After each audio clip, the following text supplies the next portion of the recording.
আমি আজকে উচ্চ মাধ্যমিক রসায়ন দ্বিতীয় পত্রের প্রথম অধ্যায় পরিবেশ রসায়ন নিয়ে আলোচনা করব। পরিবেশ রসায়নে প্রথমত গ্যাসের সূত্রগুলো আলোচনা করা দরকার, কারণ গ্যাসের সূত্রই পরিবেশের তাপমাত্রা সহ আবহাওয়ার তারতম্য ঘটিয়ে থাকে। এখন আমি এখানে চিত্র এবং কোশ্চেনের উত্তরগুলো লিখে রেখেছি যাতে সময় কম লাগে। গ্যাসের সূত্র কাকে বলে? গ্যাসের চাপ পি, তাপমাত্রা টি, আয়তন ভি ও মোল সংখ্যা এন প্রভৃতির উপর মাত্রিক পরীক্ষা নিরীক্ষা করে বিজ্ঞানীগণ গ্যাসের ভৌত ধর্ম ভিত্তিক যে সূত্র আবিষ্কার করেন তাদের গ্যাসের সূত্র বলে। তার মানে মাত্রিক পরীক্ষা নিরীক্ষা করে, অর্থাৎ মাত্রা নিয়ে, গ্যাসের মাত্রা নিয়ে পরীক্ষা নিরীক্ষা করে বিজ্ঞানীরা ভৌত ধর্মের উপর কতগুলো সূত্র আবিষ্কার করে, সম্পর্ক স্থাপন করে, সেগুলো গ্যাসের সূত্র নামে পরিচিত। যেমন বয়েলের সূত্র, চার্লসের সূত্র, গেলুসাকের চাপীয় সূত্র, অ্যাভোগাড্রোর সূত্র, ডাল্টনের আংশিক চাপ সূত্র, গ্রাহামের ব্যাপন সূত্র। এই মোটামুটি 6টা গ্যাসের সূত্র আমরা আলোচনা করব। প্রথমত আমরা দেখি যে বয়েলের সূত্র বিবৃত ও ব্যাখ্যা করো এবং লেখচিত্রের মাধ্যমে তা প্রমাণ করো। তাহলে 1662 খ্রিস্টাব্দে আইরিশ বিজ্ঞানী রবার্ট বয়েল নিম্নরূপে গ্যাসের সূত্র বিবৃত করেন। নির্দিষ্ট তাপমাত্রায় নির্দিষ্ট ভরের কোনো গ্যাসের আয়তন উহার উপর প্রযুক্ত চাপের ব্যস্তানুপাতিক। তার মানে গ্যাসের যে আয়তন, তাপমাত্রা যদি স্থির রাখা যায় তাহলে গ্যাসের আয়তনটা তার চাপের ব্যস্তানুপাতিক হয়, অর্থাৎ চাপ বাড়ালে আয়তন কমে, চাপ কমালে আয়তন বাড়ে। এই গ্যাসের আয়তন চাপের ব্যস্তানুপাতিক। এখন ব্যাখ্যাতে যদি আমরা ধরি নির্দিষ্ট তাপমাত্রায় কোনো গ্যাসের চাপ পি, আয়তন ভি, কাজেই বয়েলের সূত্র অনুসারে আমরা লিখতে পারি ইজ প্রপোর্শনাল টু 1/p, যখন টি স্থির থাকে। বা আমরা বলতে পারি যে ভি সমানুপাতিক চিহ্ন উঠে গেলে একটা ধ্রুবক আসে কে ইন্টু 1/p, এখন আর গুণন করলে আমরা পাবো পিভি সমান কে।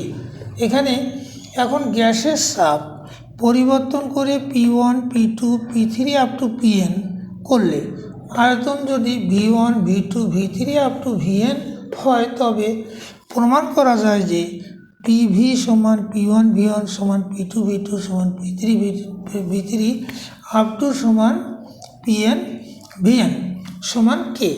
অর্থাৎ গ্যাসের চাপ আয়তন গুণফলটা সবসময়ই নির্দিষ্ট বা ধ্রুবক হয়, অর্থাৎ স্থির তাপমাত্রায় গ্যাসের চাপ আয়তন গুণফল ধ্রুবক হয়। এই হলো বয়েলের সূত্র।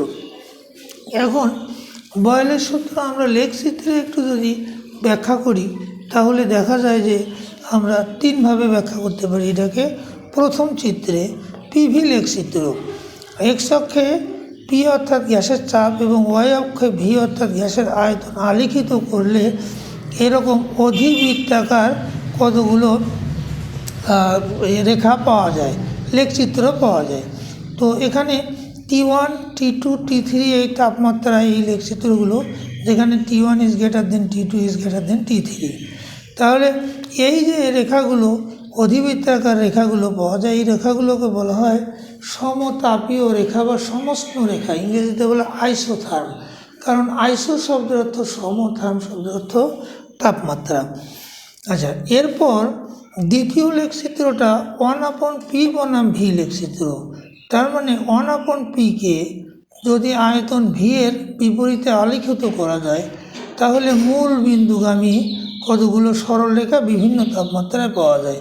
T1 তাপমাত্রায় পাওয়া যাবে এই সরলরেখা, T2তে এই সরলরেখা, T3তে এই সরলরেখা।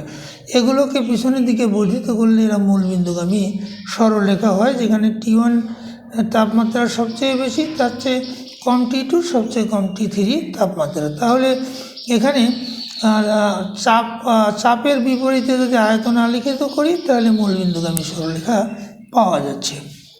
আর এই জায়গায় এসে আমরা দেখি যে চাপ পিকে যদি চাপ আয়তন গুণফল পিভি এর বিপরীতে আলিখিত করা যায় তাহলে এক্স অক্ষের সমান্তরাল কতগুলো সরলরেখা পাওয়া যায়। T1 তাপমাত্রায় এইটা, T2তে এইটা, T3তে এইটা, যেখানে T1 তাপমাত্রাটা সর্বোচ্চ তাপমাত্রা। তার মানে যে গ্যাসের চাপ আয়তন গুণফল সবসময়ই ধ্রুবক হয়, সেই জন্য রেখাগুলো এক্স অক্ষের সমান্তরাল হয়। এই থেকে আমরা লেখচিত্রের মাধ্যমেও আমরা বয়েলের সূত্রটা প্রমাণ করতে পারি।